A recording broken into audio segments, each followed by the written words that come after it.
there is more inequality within the best of 1% in Britain than there is within the other 99%. What you're seeing here is a map of the country where area has been sized to make each region proportional to the wealth of the super rich. What I've also done is to highlight the 24 richest families in the country. There is one in each region, including one in the Channel Islands, and there are 10 in London.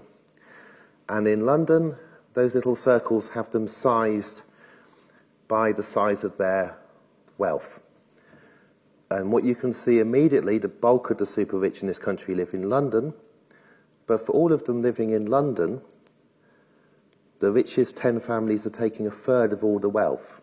So it's not that hard if you're a member of the super rich not to feel that you're taking an enormous amount, because you can look up at those 10 families and say, well, my millions are fairly modest compared to the millions above me. I couldn't possibly afford to buy a house on Bishop's Avenue or wherever. And this may sound a bit flippant, but this is the kind of story you get all the way down throughout the 1% and a little bit beneath. I'm not that well off. The people above me are much better off. I have enough just to be able to get by.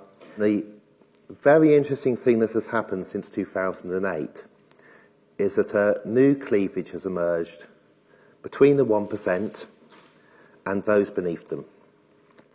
The incomes, and certainly the wealth, but the incomes of the 1%, including people at the bottom of the 1%, have been rising since 2008. There was a small blip, but then it came up. Her Majesty's Revenue and Customs released figures in spring showing that the 1% had had their biggest ever, I think, increase in income. The 1% have been getting richer and richer more quickly very recently, and you'll know that average standards of living and average wages have gone down since 2008, particularly at the bottom, and benefit changes mean that people at the bottom are going to sink down even further.